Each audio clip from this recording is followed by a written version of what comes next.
بسم الله والحمد لله والصلاة والسلام على رسول الله صلى الله عليه وسلم. اللهم اشرح لي صدري ويسر لي أمري واحلل عقدة من لساني يفقه قولي. اما بعد، السلام علیکم و رحمت الله و برکاته. شنوندگان گرامی و دوستان ارجمند، این پیام ما را به دیگران رسانید تا دیگران بهره برند شما از پاداش نیک محروم نشوید. امروز باز برای شما بعضی از کار یا که ذکرهای پگاهی و بیگاهی را پیشکش میکنیم. تا آخر گوش کنید، اذیت کنید برادرای گرامی. در امون کامنتاریام برادرها به تاجیکیش می نویسند، کسی میخواد اذیت کند و تاجیکیش می نویسند، اذیت کنید. خیلی که از انس روایت می شود، کسی که میگوید، حدیث صحیح است، 1920 سلسله صحیحه شیخ البانی میبرش، بعد میگوید که کسی که میگوید اللهم انی اشهدک و اشهد ملائکتک و حملت عرشک و اشهد من فی السماوات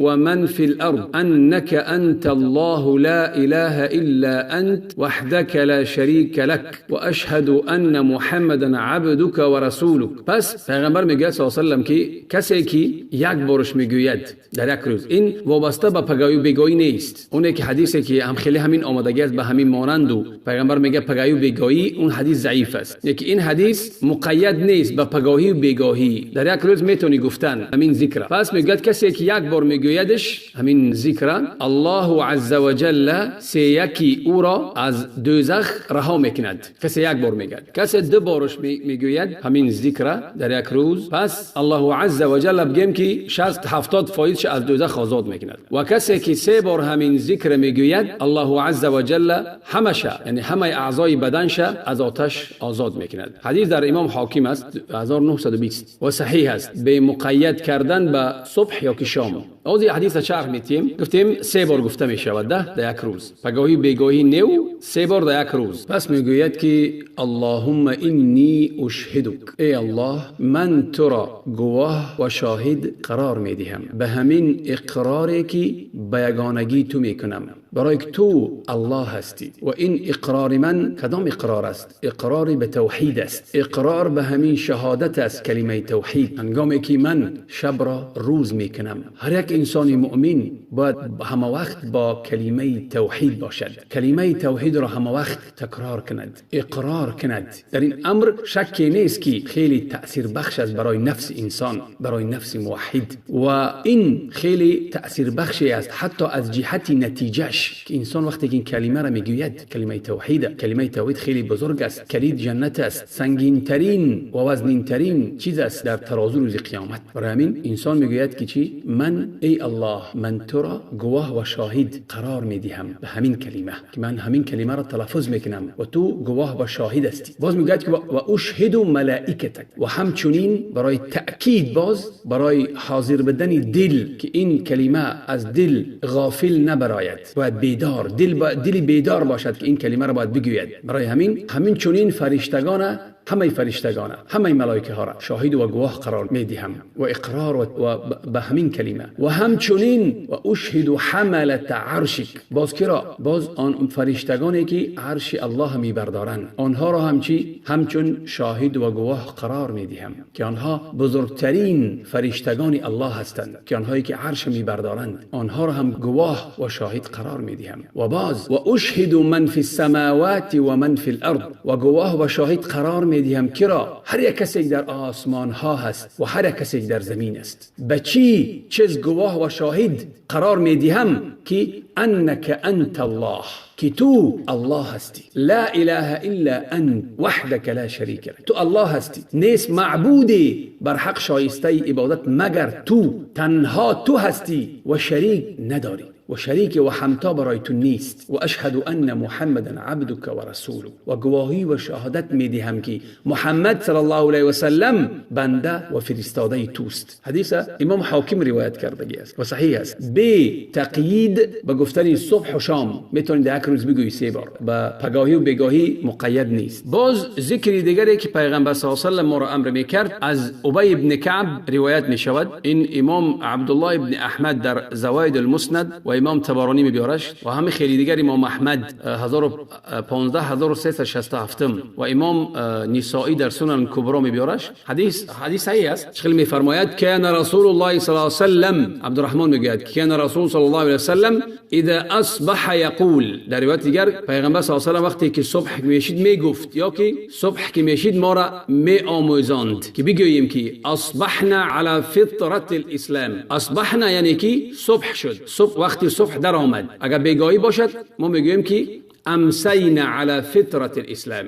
فقط همیشه تغییر میتیم تمام. به جای صبح میگوییم اصبحنا، شام کشید میگوییم امسینا. پس میگفت که اصبحنا علی فطرت الاسلام و علی کلمه الاخلاص وعلى دين نبينا محمد صلى الله عليه وسلم وعلى ملة أبينا إبراهيم حنيفا مسلما وما كان من المشركين. این ذکر است، امین ذکر از اشاره میتیم. و چخیلی که در این حدیث روایت دیگرش ابی ابن کعب میگوید رسول اکرم صلی الله علیه و سلم ما را تعلیم میداد هنگامی که صبح می در آمد، یعنی وقتی که اول صبح که می در آمد و وقتی نماز که میشید، بعد نماز ما را چی میگفت؟ ما را تشویق و ترغیب میکرد به همین ذکر یا که همین دعا. میگفت که اصبحنا علی فطرت الاسلام. فطره به معنای دین اسلام است و گاهی میشود که کلمه فطره به معنای سنت میبید، به معنای سنت یا که به معنای خلقه، یعنی که ما صبح در آمد و ما در چی هستیم؟ ما در فطرت اسلام هستیم، ای در دین اسلام هستیم. سپاسگزاری و شکرگزاری الله که ما را زنده گذاشت، بیدار شدیم از مرگ خرد. و باز میگه که و علی کلمه الاخلاص، یعنی که ما شب را روز کردیم به کلمه اخلاص که الله تنها و معبود بر حق است. کلمه اخلاص این کلمه توحید است، ای کلمه لا اله الا الله. ای ما در دین اسلام پاک هستیم، با هیچ شرک آلوده نشده است. توحید خالص و پاک از شوائب شرک به همه نمودهاش. و باز میگوید که و علی دین نبینا محمد، و برچی؟ و به دین پیامبرمان محمد صلی الله علیه و سلم. این خاصتر است از آن چیزی که پیش از این بود. برای دین اسلام این دینی هست که همه پیغمبران در همین دین اسلام بودند، اما دینی پیامبر ما محمد صلی الله علیه و سلم این معنای چی را دارد؟ این معنای خاصتر است که معنای شریعت او را دارد. دین پیغمبران همه شکی بود، نه که شریعتاشون گفتیم چی است؟ دیگرگون است و اختلاف دارد، ولی اصل دین توحید است، اختلاف ندارد. و باز میگوید که و علی ملت ابینا ابراهیم، و بر ملتی پدرمان ابراهیم علیه السلام که او پدر ما است. یعنی که عربا را در نظر دارد. پیغمبر صلی الله علیه و سلم میگفت برای چی؟ برای که میگوید عربا از فرزندان اسماعیل هستند و اسماعیل از ابراهیم است. برای همین عربا ابراهیم چی میگن؟ ابونا، پدر ما. پس برای همین ابراهیم پدری عرب است، برای که عربا از نسل اسماعیل هستند. و در روایت دیگه میگه که سنت نبینا محمد صلی الله علیه و سلم، دین نمیگه، سنت محمد صلی الله علیه و سلم میگه. بعد در آخر چی میگه؟ و علی ملت ابینا ابراهیم حنیفا مسلما. چی میگه؟ حنیفا.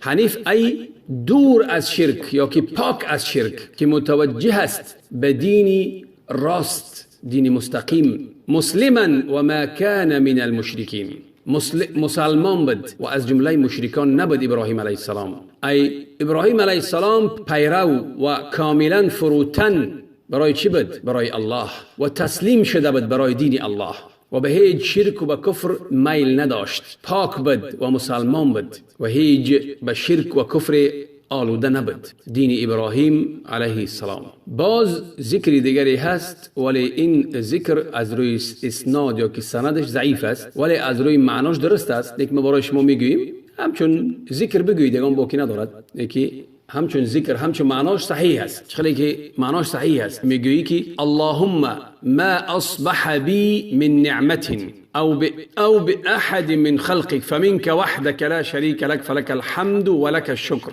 معنا دارد که میگویی که اللهم ما اصبح بی من نعمت، ای الله وقتی که صبح در آمد و هر یک نعمتی که با همراهی من هست یا که با همراهی یکی از مخلوقانت همش از تو است، همش از جانب تو است و به فضل تو است. یعنی بینید که انسان وقتی که از صبح وقتی که میشود و از خواب میخیزد و صبح میشود، چه نعمتی که با او است چه نمود نعمتی نباشد و با کسی از خلقش، همش از جانب توست، همش به فضل توست. همه امون نعمت ها به فضل توست و از جانب توست. وحدک لا شریک لک، تنهای تو شریکی نداری. فلک الحمد و لک الشکر، پس برای تو حمد و سپاس است و برای تو شکر است. یعنی انسان خلاصه همین ذکر چی است که معنا دارد از صبح مثلا بگاهی می شود، شام می شود مثلا، یا که صبح شید با همراهی تو چی نعمتی هست، یا که شام شید با همراهی تو چی نعمتی که است، یا با همراهی کسی نباشد از خلق الله،